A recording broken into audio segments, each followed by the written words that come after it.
Indian national movement के revision first revision section में ये वो हैं जहाँ से क्वेश्चन पूछे गए हैं। तो सबसे पहला क्वेश्चन है कि भारत में जिस राजनीतिक संगठन की स्थापना 1838 ईस्वी में हुई उसका नाम क्या है। तो इसका आंसर है जमींदार एसोसिएशन। ये हो गया फर्स्ट क्वेश्चन। लेकिन अब आगे और क्या क्वेश्चन हो सकते हैं इससे। कहाँ हुई थी स्थापना। तो इसकी स्थापना हुई थी कलकत्ता में। और ये पहली राजनीतिक संस्था या संगठन थी जिसने संगठित राजनीतिक प्रयास का शुभारंभ किया। तो अगर पूछा जाता है कि उस पहली राजनीतिक संस्था का नाम बताइए जिसने संगठित राजनीतिक प्रयास का शुभारंभ किया, तो उसका भी आंसर होगा जमींदार एसोसिएशन। और ये संवैधानिक उपचारों का प्रयोग इसी ने किया था। ये पहली संस्था है जिसने संवैधानिक उपचारों का प्रयोग किया। यानी आपके लिए जमींदार एसोसिएशन से इम्पोर्टेंट क्वेश्चन आगे के दो और हो गए। अब दूसरा चलते हैं पूना सार्वजनिक सभा के बारे में। तो क्वेश्चन है पूना सार्वजनिक सभा से रिलेटेड, किस एक ने सन 1875 में हाउस ऑफ कॉमर्स में एक याचिका प्रस्तुत करते हुए ब्रिटिश संसद में भारत के प्रत्यक्ष प्रतिनिधित्व की मांग की। भारत का प्रत्यक्ष प्रतिनिधित्व का मांग किसने किया। तो इसका आंसर है द पूना सार्वजनिक सभा। ये स्ट्रेट फॉरवर्ड क्वेश्चन 2002 में पूछा गया है। अब इससे और क्वेश्चन भी तैयार कर लीजिए आप रिवीजन के साथ। एक तो पूना सार्वजनिक सभा की स्थापना कब हुई, 1870 ईस्वी में।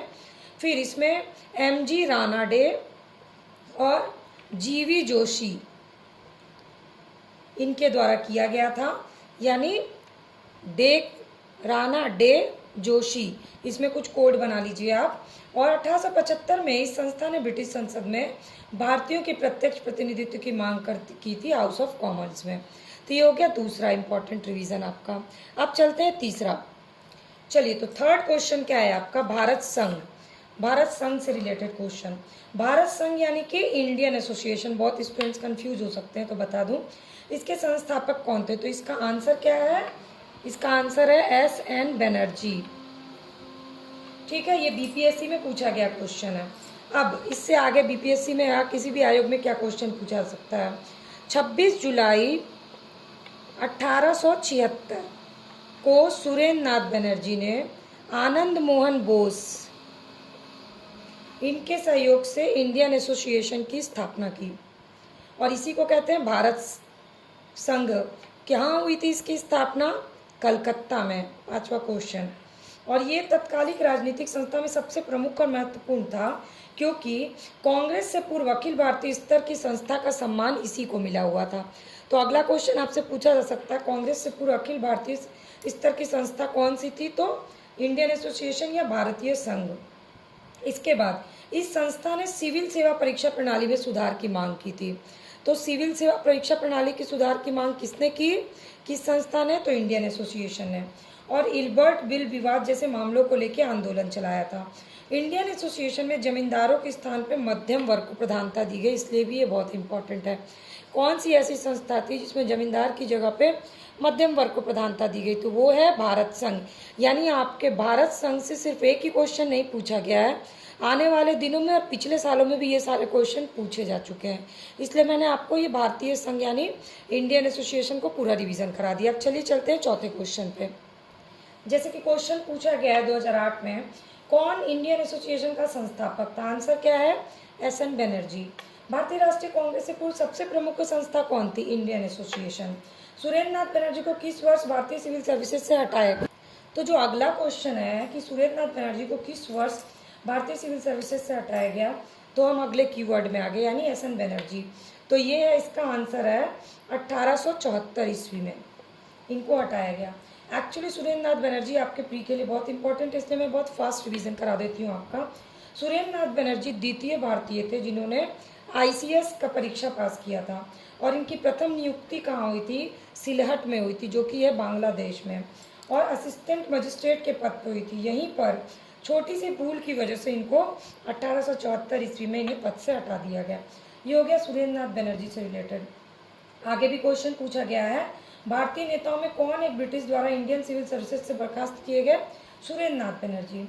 सुरेंद्र नाथ बनर्जी द्वारा स्थापित उस संगठन का नाम बताइए जिसका 1886 में इंडियन नेशनल कांग्रेस में विलय हो गया।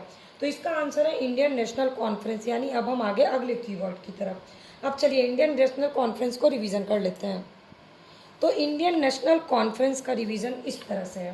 प्रथम भारतीय राष्ट्रीय कांग्रेस बम्बई 1885 ईस्वी में बड़े दिन के सप्ताह में बैठक हुई और इसके सभापति कौन थे?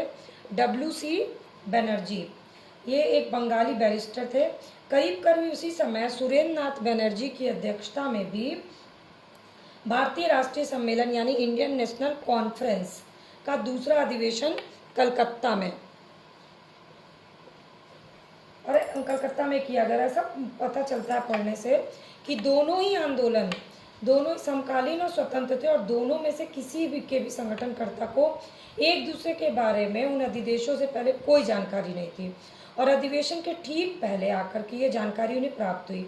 तो दोनों संगठन एक ही ढंग से सोचे गए और एक ही ढंग से कार्य करने का कार्यक्रम अपनाए और इस तरह से दोनों में कॉमन ये सारी चीज़ें थी। दोनों ही राष्ट्रीय एकता की भावना से प्रेरित थे और 1886 ईस्वी में बिना किसी कठिनाई के भारतीय राष्ट्रीय सम्मेलन यानी इंडियन नेशनल कॉन्फ्रेंस भारतीय राष्ट्रीय कांग्रेस में मिल गया। तो ये आपका इंडियन नेशनल कॉन्फ्रेंस से रिलेटेड और भी क्वेश्चन हो गया। SN बनर्जी कलकत्ता। अब चलते हैं राजनीतिक सुधार को लेकर विरोध करने वाले पहले भारतीय कौन थे?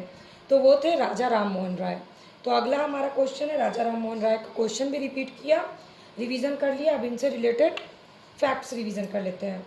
तो राजनीतिक सुधार को लेकर विरोध करने वाले पहले भारतीय थे राजा राम मोहन राय। 1876 में कलकत्ता में इंडियन एसोसिएशन की स्थापना की थी। इससे पहले हम लोग इंडियन एसोसिएशन कर चुके हैं, लेकिन कलकत्ता में किसने स्थापना की ये इंपॉर्टेंट है। इन्होंने बंगाली पत्रिका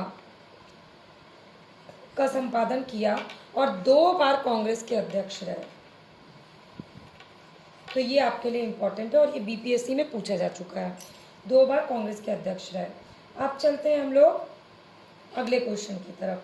तो संगठन के आधार पर संगठनों का क्रम लगाना है, तो ये आपके लिए बहुत ही इम्पोर्टेंट है। तो सबसे पहले मैं आप सबको बता दूं कि कांग्रेस से पूर्व की संस्था की बड़ी लंबी लिस्ट है और बहुत सारे स्टूडेंट्स पूरी लिस्ट को ही रटने लगते हैं। आपको वही याद करना है जो पिछले सालों में 20 सालों में पूछे गए हैं, उतना ही बहुत कंटेक्स्ट करिए ताकि एग्जाम में कन्फ्यूज़न ना हो। तो सबसे पहले बॉम्बे एसोसिएशन देख लेते हैं, जहाँ से क्वेश्चन पूछे जाते हैं। इसकी स्थापना हुई 1852 में और दादा भाई नेहरू ने किया था। फिर है इंडियन लीग, जिसकी स्थापना हुई 1875 में, इसका किया था शिशिर कुमार घोष ने। फिर है इंडियन एसोसिएशन 1876 में सुरेंद्र नाथ बनर्जी और आनंद मोहन बोस ने। इसके बाद है मद्रास महाजन सभा 1884 राघवाचारी और सुब्रमण्यम और P आनंदचार्य, और ये क्वेश्चन 2003 में पूछा गया है झारखंड PCS में। अब आगे और भी क्वेश्चन पूछे गए, जैसे मद्रास महाजन सभा की स्थापना कब की गई? 1884 में। निम्नलिखित में से कौन 1885 में स्थापित बम्बई प्रेसिडेंसी एसोसिएशन के संस्थापक में से एक थे? तो अब हम लोग कर लेते हैं बम्बई प्रेसिडेंसी एसोसिएशन। जो जो पूछा गया वो तैयार करते जाते हैं। तो ये है फिरोज शाह मेहता। तो 1885 ईस्वी में हुआ। फिरोज शाह मेहता, बदरुद्दीन तैयब जी और KT तैलंग के प्रयास से बम्बई प्रेसिडेंसी एसोसिएशन की स्थापना की गई। तो अगर फिरोज शाह मेहता पूछा जा चुका है तो अगला आपका पूछा जाएगा और कौन कौन थे? बदरुद्दीन तैयब और KT तैलंग। ठीक है। अगला क्वेश्चन पूछा गया है संगठन क्रम और उसके स्थान और संस्थापक से रिलेटेड, जैसे कि ब्रिटिश इंडिया एसोसिएशन कहाँ पर स्थापित हुआ? तो ब्रिटिश इंडिया एसोसिएशन 1839 लंदन और विलियम एडम द्वारा। ओके। दूसरा पूछा गया है east India association, east India association 1866, ये भी लंदन और ये है नेरोजी। फिर पूछा गया है national India association, national India association, ये 1870, ये भी लंदन और ये है मेरी कारपेंटर और मैनिंग, कारपेंटर और मैनिंग। इसके बाद पूछा गया है इंडियन एसोसिएशन। तो इंडियन एसोसिएशन मैंने बता दिया, SN बनर्जी कलकत्ता और आनंद मोहन बोस। तो ये आपके लिए स्थान भी कुछ कुछ के इंपॉर्टेंट है, इसलिए मैंने आपको बता दिया। आगे पूछा गया है संस्था के बारे में, जैसे कि land holder society. Land holder society की स्थापना कब हुई? लैंड होल्डर सोसाइटी की स्थापना हुई 1838 में, इससे पहले।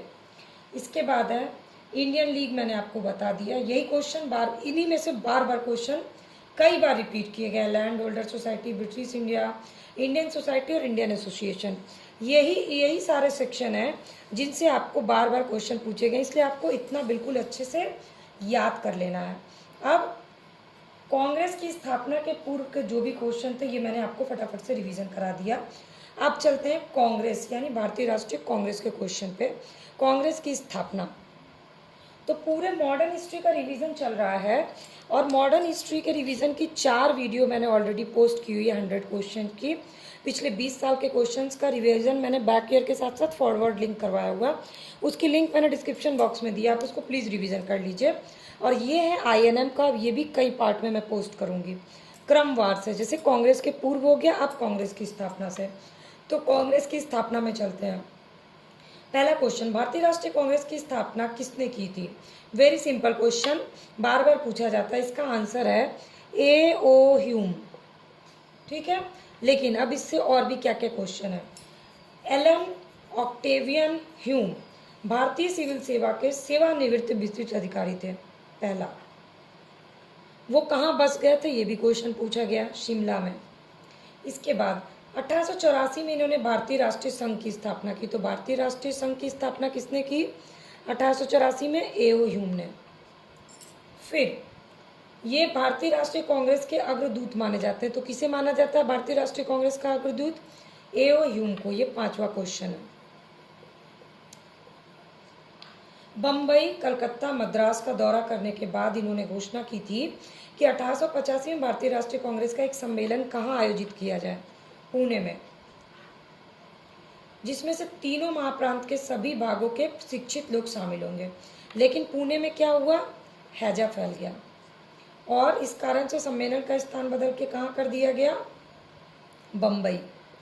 बम्बई में कहाँ? तेजपाल संस्कृत विद्यालय। और भारतीय राष्ट्रीय संघ का पहला अधिवेशन कब हुआ?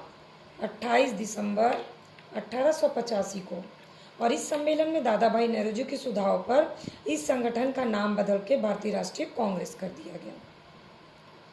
किसकी सुझाव पर? नौरोजी के। तो सिर्फ A.O. ह्यूम से आपके कितने क्वेश्चंस निकल गए जो कि पूछे गए हैं? ये वही हैं जो पूछे जा चुके हैं, मैं इसलिए आपको कवर करवा रही हूँ। भारतीय राष्ट्रीय कांग्रेस के संस्थापक कौन थे? A.O. ह्यूम। राष्ट्रीय कांग्रेस की स्थापना कब हुई? अब अगला क्वेश्चन आते हैं कब से, क्योंकि ये सारे क्वेश्चन पूछे गए हैं A.O. ह्यूम से रिलेटेड। अब हम लोग कब और अध्यक्षता पे आते हैं। तो चलिए, तो क्वेश्चन है भारतीय राष्ट्रीय कांग्रेस की स्थापना कब हुई? वेरी सिंपल क्वेश्चन, आप लोग फटाक से बता दीजिएगा, 1885 में। लेकिन और एक और क्वेश्चन देख लेते हैं। एक तो A.O. ह्यूम द्वारा हुई, जो कि एक अंग्रेज अधिकारी थे। इसका पहला अधिवेशन कहाँ हुआ? बॉम्बे में, तेजपाल संस्कृत विद्यालय में, 28 दिसंबर 1885 को। टोटल कितने प्रतिनिधि इसमें शामिल हुए? 72 प्रतिनिधियों ने भाग लिया था। और भारतीय राष्ट्रीय कांग्रेस के पहले अधिवेशन की अध्यक्षता किसने की? व्योमकेश चंद्र बनर्जी यानी कि W.C. बनर्जी ने की थी। और इनके प्रथम महासचिव कौन थे? तो A.O. ह्यूम। इसी में बहुत कन्फ्यूज़न होता है। तो W.C. बनर्जी जो थे वो अध्यक्ष थे और महासचिव थे A.O. ह्यूम। इसके बाद क्वेश्चन, भारतीय राष्ट्रीय कांग्रेस में कितने प्रतिनिधियों ने भाग लिया था? प्रथम में 72 ने। प्रथम अधिवेशन कहाँ हुआ था? बॉम्बे में। कहाँ? तेजपाल संस्कृत विद्यालय में। पहले अध्यक्ष कौन थे? W.C. बनर्जी। महासचिव कौन थे? A.O. ह्यूम। इसके बाद यही क्वेश्चंस बार बार पूछे गए हैं। अब अगला क्वेश्चन आता है आपका वायसराय से रिलेटेड, कि उस समय वायसराय कौन था। तो भारतीय राष्ट्रीय कांग्रेस की स्थापना के समय भारत का वायसराय कौन था? ये क्वेश्चन लगातार कई साल पूछा गया। तो इसका आंसर है डफरीन।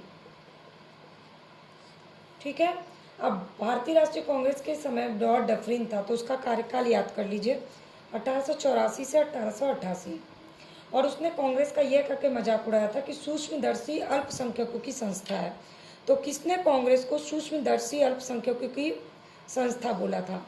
तो लॉर्ड डफरीन ने बोला था, जो कि वायसराय था कांग्रेस की प्रथम बैठक के समय। लॉर्ड डफरीन के वायसराय काल की सबसे महत्वपूर्ण घटना क्या थी? तो ये थी भारतीय राष्ट्रीय कांग्रेस की स्थापना। किसने कांग्रेस को सूक्ष्मदर्शी अल्पसंख्यक जनता का प्रतिनिधि कहा? Lord Dufferin. इसी तरह से ये क्वेश्चन घुमा के पूछा गया है। अब आते हैं दूसरे अधिवेशन की तरफ। तो क्वेश्चन है, भारतीय राष्ट्रीय कांग्रेस के दूसरे अधिवेशन की अध्यक्षता किसने की थी? तो दादा भाई नौरोजी ने। कब हुआ था? 1886 में। कहाँ हुआ था? कलकत्ता में हुआ था। ठीक है, तो ये है इसका फटाफट वाला रिवीजन। तो चलिए, दूसरा अधिवेशन तो हो गया। अब ये जो क्वेश्चन है में डिग्बी के बारे में क्वेश्चन क्या पूछा गया है? कांग्रेस के लिए समर्थन प्राप्त करने के लिए 1889 में एक समिति स्थापित की गई। निम्नलिखित में से उस समिति का सभापति कौन था? तो ये थे डिग्बी। ठीक है, ये लंदन में विलियम डिग्बी की अध्यक्षता में ब्रिटिश कमेटी ऑफ इंडिया की स्थापना की गई। ब्रिटिश कमेटी ऑफ इंडिया की स्थापना की गई और यह इंडियन नेशनल कांग्रेस की एक समिति थी। इस समिति ने भारतीय मामलों से अंग्रेजों को अवगत कराने के उद्देश्य से इंडिया नामक एक साप्ताहिक पत्र भी निकाला। ये है आपके आगे के क्वेश्चन। अब अगला क्वेश्चन पूछा गया, भारतीय राष्ट्रीय कांग्रेस के सर्वप्रथम मुस्लिम अध्यक्ष कौन थे? एक्चुअली क्या है, देखिए, कांग्रेस जो है ना, कांग्रेस का अधिवेशन सब बहुत वास्ट है। बहुत सारे स्टूडेंट सारे अधिवेशन याद कर लेते हैं, सारे अधिवेशन की अध्यक्षता, वो ठीक है, अच्छी बात है, लेकिन एग्जाम टाइम में रिवीजन आप कौन सा करिए, ये जानने के लिए जो अधिवेशन अलग है, जो इम्पोर्टेंट रहा बहुत किसी भी डिसीजन के लिए, या जिसमें कुछ अलग करा, वो आपके लिए इम्पोर्टेंट। जैसे कि पहले मुस्लिम अध्यक्ष किस अधिवेशन में थे? तो पहले तो सबसे पहले मुस्लिम अध्यक्ष थे कौन? तो सबसे पहले मुस्लिम अध्यक्ष थे बदरुद्दीन तैयब जी। ठीक है, अब भारतीय राष्ट्रीय कांग्रेस का सर्वप्रथम मुस्लिम अध्यक्ष होने का गौरव तो इन्हें प्राप्त हुआ, पर ये भारतीय राष्ट्रीय कांग्रेस के 27-28 दिसंबर 1887 कहाँ हुआ, ये सब भी याद रखना जरूरी है। मद्रास में सम्मेलन हुआ था और तीसरे अधिवेशन के अध्यक्ष पद के लिए चुने गए थे। ठीक है, तो अभी हमने दूसरा किया, अब हम लोग ऑटोमेटिक तीसरे पे आ गए। और तीसरे में ये नहीं पूछा गया कि कहाँ हुआ था, क्योंकि वो इम्पोर्टेंट नहीं है उतना कि कहाँ हुआ था। इम्पोर्टेंट ये है कि उसमें मुस्लिम अध्यक्ष थे, इसलिए बदरुद्दीन तैयब जी नाम इम्पोर्टेंट है। तो और ये भारतीय राष्ट्रीय कांग्रेस का पहला मुस्लिम अध्यक्ष कौन था, इससे रिलेटेड कई बार क्वेश्चन पूछे गए हैं। अब यूरोपीय यानी भारतीय राष्ट्रीय कांग्रेस का प्रथम निर्वाचित यूरोपीय अध्यक्ष कौन था? तो ये थे जॉर्ज यूले। अब ये थे चौथे अधिवेशन के। कब हुआ था? 1888 में। ठीक है, तो चौथे अधिवेशन तक हम आ गए। अब चलते हैं आगे। अब अभी तक आप ये रिवीजन, फर्स्ट रिवीजन की क्लास देख रहे हैं, तो फटाफट से लाइक बटन प्रेस करिए। पूरे मॉडर्न हिस्ट्री को रिवीजन करना है तो डिस्क्रिप्शन बॉक्स में जो लिंक दी है उस पर क्लिक करके पूरा रिवीजन कर लीजिए। रोज़ वीडियो क्लास से अपडेट रहना, वो भी फ्री ऑफ कॉस्ट, तो सब्सक्राइब या फॉलो बटन को क्लिक कर लीजिए। और सबसे इम्पॉर्टेंट बात, कमेंट सेक्शन में अपने सवाल, अपने डाउट्स मुझे कमेंट करके बताइए। तो चलिए अब देखते हैं आगे। तो बेसिकली हम लोग इस 30 जो कीवर्ड्स हैं, 30 क्वेश्चंस के थ्रू हम लोग 130 क्वेश्चंस को तैयार कर रहे हैं। यानी 130 क्वेश्चंस के साथ हम पूरा टॉपिक ही रिवीजन कर रहे हैं। तो अब चलते हैं, 15 हो गया, अब चलते हैं सर सैयद अहमद खान। तो पहले सर सैयद अहमद खान से क्वेश्चन क्या है कि कौन एक भारतीय राष्ट्रीय कांग्रेस के सभी संबद्ध से कभी संबद्ध नहीं रहे, कभी जुड़े हुए नहीं रहे, वो थे सर सैयद अहमद खान। अब सैयद अहमद खान को रिवीजन करते हैं थोड़ा सा। सर सैयद अहमद खान भारतीय राष्ट्रीय कांग्रेस से कभी जुड़े हुए नहीं रहे। 1857 के विद्रोह के समय वो कंपनी के न्यायिक सेवा में थे और कंपनी के प्रति राजभक्त थे। फिर डब्ल्यू हंटर ने अपनी किताब, हंटर की कौन सी किताब थी जहाँ से क्वेश्चन पूछा गया है, इंडियन मुसलमान। इंडियन मुसलमान किसकी किताब है? डब्ल्यू हंटर की किताब है, ये क्वेश्चन पूछा गया है। सरकार को ये सलाह दी कि मुसलमानों से समझौता करके उन्हें कुछ रियायतें देकर अपनी ओर मिला लें। इसी सुझाव पर कार्य करते हुए ब्रिटिश सरकार ने भारतीय राष्ट्रीय कांग्रेस के विरुद्ध सर सैयद अहमद खान को तैयार कर लिया और वो हिंदू मुस्लिम एकता के हिमायती रहे। सर सैयद अहमद खान कांग्रेस के शत्रु बन गए और अंग्रेजों के प्रति निष्ठावान बन गए और इसीलिए उनको क्या कहा जाता है, राजभक्त मुसलमान। इनको उनसे जोड़ लीजिए इसको, क्योंकि राजभक्त मुसलमान पत्रिका का प्रकाशन इन्होंने ही शुरू किया था, सर सैयद अहमद खान ने। और बनारस के राजा थे शिव प्रसाद, उनके सहयोग से देशभक्त एसोसिएशन की स्थापना की, जहाँ से क्वेश्चन पूछा गया है। देशभक्त एसोसिएशन की स्थापना किसने की, राजा शिव प्रसाद और सर सैयद अहमद खान ने। अपने विचारों का प्रचार उन्होंने किया तहजीब उल अखलाक, तहजीब उल अखलाक। 1875 में अलीगढ़ में इन्होंने एक मुस्लिम एंग्लो ओरिएंटल स्कूल की स्थापना की और विज्ञान और मुस्लिम धर्मशास्त्र दोनों ही पढ़ाए जाते थे।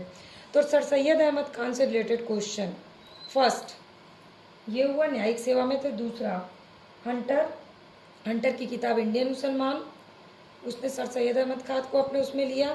फिर इन्होंने लिखा राजभक्त मुसलमान। फिर शिव प्रसाद के साथ मिलकर देशभक्त एसोसिएशन की स्थापना की और तहजीब उल अखलाक के थ्रू अपने विचारों का प्रचार किया। अब सर सैयद अहमद खान से ये क्वेश्चंस पूछे गए हैं, रिपीटेड है। बेस क्वेश्चन आपका वही है जो मैंने आपको बताया कि वो कांग्रेस से कभी जुड़े हुए नहीं रहे। अब चलते हैं अगला क्वेश्चन, कौन भारतीय राष्ट्रीय कांग्रेस का अध्यक्ष कभी नहीं चुना गया? तो इसका आंसर है बाल गंगाधर तिलक। अब बाल गंगाधर तिलक का नाम आए तो सिर्फ एक ही क्वेश्चन तक हम अपने आप को लिमिटेड कर ही नहीं सकते, क्योंकि बहुत क्वेश्चन है इनसे। तो चलिए, बाल गंगाधर तिलक, सबसे पहले हम सारे ऑप्शंस पे काम कर लेते हैं। ऑप्शन पहला दिया गया लाला लाजपत राय। तो लाला लाजपत राय को कहा जाता था शेरे पंजाब, क्वेश्चन पूछा गया है। 1920 में कलकत्ता के विशेष अधिवेशन में भारतीय राष्ट्रीय कांग्रेस के अध्यक्ष बने थे लाला लाजपत राय। ठीक है। दूसरा, वे अनहैप्पी इंडिया के लेखक थे। तो ये भी क्वेश्चन इंपॉर्टेंट है, अनहैप्पी इंडिया के लेखक कौन थे? लाला लाजपत राय। इसके बाद वे एनी बेसेंट पे आते हैं। एनी बेसेंट जो थी वो आंग्ल आयरलैंड कुल की थी और 1907 से 1933 तक थियोसॉफिकल सोसाइटी की प्रधान रही और 1916 में होम रूल लीग का गठन किया। ये क्वेश्चन पूछा गया है। फिर 1917 में भारतीय राष्ट्रीय कांग्रेस की पहली महिला अध्यक्ष रही एनी बेसेंट। ठीक है। 1919 से 1928 में कांग्रेस के अध्यक्ष रहे मोतीलाल नेहरू, चौथा ऑप्शन। और 1923 में उन्होंने स्वराज पार्टी का गठन कर लिया। अब चौथा ऑप्शन है तिलक, बाल गंगाधर तिलक। तो अब हम लोग चलते हैं बाल गंगाधर तिलक पे। तो तिलक जो थे वो महाराष्ट्र के चित्तौड़ ब्राह्मण थे और उन्होंने केसरी और मराठा ये दो का संपादन किया। इससे क्वेश्चन पूछे गए हैं और इन्होंने क्या दिया था, स्वराज मेरा जन्मसिद्ध अधिकार है। ठीक है। और कांग्रेस के अध्यक्ष कभी नहीं रहे। तिलक से आगे भी कुछ क्वेश्चन है जो हम कवर करेंगे, फिलहाल इतना याद कर लीजिए। फिर चलते हैं महिला अध्यक्ष की तरफ। तो पहली महिला अध्यक्ष एनी बेसेंट थी, बता दिया, लेकिन महिला अध्यक्ष कांग्रेस की प्रथम भारतीय महिला अध्यक्ष कौन थी? तो ये थी सरोजिनी नायडू। क्वेश्चन आ चुका है, याद कर लीजिए। सरोजिनी नायडू एक कवित्री और राष्ट्रवादी नेता थी। 1925 में कानपुर में भारतीय राष्ट्रीय कांग्रेस का 40वां अधिवेशन हुआ था, उसमें प्रथम भारतीय महिला अध्यक्ष बनी। तो आपको सिर्फ सरोजिनी नायडू नहीं याद रखना है, कहाँ हुआ, कानपुर में, कब हुआ, 1925 में। और महात्मा गांधी की ये बहुत ही निष्ठावान थी। स्वतंत्रता संग्राम में भाग लेने पर इन्हें कई बार जेल भी जाना पड़ा और 1947 से 48 तक ये यूपी की राज्यपाल रही, इसलिए भी बहुत इंपॉर्टेंट है। ठीक है। अब इससे बहुत बार क्वेश्चन पूछा गया है, जैसे कि इंडियन नेशनल कॉन्फ्रेंस की प्रथम भारतीय महिला अध्यक्ष कौन थी? सरोजिनी नायडू। यही क्वेश्चन बार बार पूछा गया है। अब चलते हैं बिहार। तो भारतीय राष्ट्रीय कांग्रेस का 27वां अधिवेशन जो है ना वो बिहार में हुआ था। सबसे पहला क्वेश्चन, कैम्मा अधिवेशन हुआ था 27वां, कब हुआ था? 1912। कहाँ हुआ था? बांकीपुर, बांकीपुर बिहार में। कौन थे अध्यक्ष? मुधोलकर। और इस अधिवेशन की खास बात क्या थी कि इसी अधिवेशन में कांग्रेस का पिता कहा गया एओ ह्यूम को। ठीक है, तो बिहार का ये अधिवेशन आपके लिए इम्पोर्टेंट हो गया। अब अगला आपके लिए इम्पोर्टेंट अधिवेशन है लखनऊ अधिवेशन, यानी कि 1916। तो चलिए, लखनऊ अधिवेशन से क्वेश्चन पूछा गया है, भारतीय राष्ट्रीय कांग्रेस के किस अधिवेशन में तिलक ने अभिव्यक्त किया स्वराज मेरा जन्मसिद्ध अधिकार है। तो ये था लखनऊ अधिवेशन 1916, जहाँ पे तिलक ने कहा स्वराज मेरा जन्मसिद्ध अधिकार है, मैं इसे लेके रहूँगा। और इसी अधिवेशन से उग्रवादियों की कांग्रेस में वापसी हो गई और तिलक और एनी बेसेंट के प्रयास से कांग्रेस और मुस्लिम लीग के बीच समझौता हो गया, जो कि लखनऊ समझौता या कांग्रेस लीग समझौता के तरह जाना जाता है। तो लखनऊ अधिवेशन इसीलिए पूछा गया क्योंकि इसी में कांग्रेस और मुस्लिम लीग में समझौता हुआ था, इसलिए ये आपके लिए इम्पोर्टेंट है। अब कांग्रेस से जुड़े कथन, जैसे कि स्वराज मेरा जन्मसिद्ध अधिकार है, ये कथन किस अधिवेशन में कहा गया? लखनऊ अधिवेशन में। इसके बाद अगला कथन, किसने कहा कांग्रेस आंदोलन ना तो लोगों द्वारा प्रेरित था, ना ही उनके द्वारा सोचा या योजनाबद्ध था? ये कहा था सर सैयद अहमद खान ने। किसने कहा था कांग्रेस पतन के लिए लड़खड़ा रही है और मेरी अभिलाषा है कि जब तक मैं भारत में हूँ कांग्रेस की शांतिपूर्ण समाप्ति में सहयोग कर सकूं? लॉर्ड कर्जन ने। अध्यक्षीय संबोधन के समय किस कांग्रेस अध्यक्ष ने हिंदी भाषा के लिए रोमन लिपि लागू करने की वकालत की थी? सुभाष चंद्र बोस ने। किसने सुझाव दिया था कि भारतीय राष्ट्रीय कांग्रेस को समाप्त कर दिया जाए? महात्मा गांधी ने। ये सब स्टेटमेंट है कांग्रेस से जुड़े हुए जो आपको पता होना चाहिए। अब कथन पे तो आ गया, अब चलते हैं अधिवेशन, कांग्रेस अधिवेशन 1919। 1919 इम्पॉर्टेंट है कांग्रेस अधिवेशन। महात्मा गांधी द्वारा कांग्रेस का नया संविधान लिखने हेतु किनके सहयोग से चुना गया था? तो ये हैं आपके MC केलकर और IB सेन। कांग्रेस का संविधान लिखने के लिए महात्मा गांधी ने BG तिलक और CR दास का सहयोग चाहते थे, पर कार्य अधिक होने के कारण इस हेतु वे लोग उपलब्ध नहीं थे, तो इसकी जगह पे इन्होंने केलकर और सेन को कांग्रेस संविधान के लेखन में सहयोग के लिए चुना। अब अगला आता है कांग्रेस का अधिवेशन और मैचिंग। तो पहला मैचिंग है लखनऊ अधिवेशन 1916। ठीक है, C विजय राघव चेरियार ने भारतीय राष्ट्रीय कांग्रेस के किस अधिवेशन की अध्यक्षता की? तो अगला अधिवेशन आपके लिए इम्पोर्टेंट है नागपुर अधिवेशन 1920। ये देखिए अगला अधिवेशन मैंने पहले से लिख के रखा है। फिर है गया अधिवेशन 1922। ठीक है, तो आपको कुछ अधिवेशन के क्रम याद होने चाहिए, जैसे कि नागपुर अधिवेशन, गया अधिवेशन। इसके बाद नागपुर अधिवेशन से क्वेश्चन कर लेते हैं।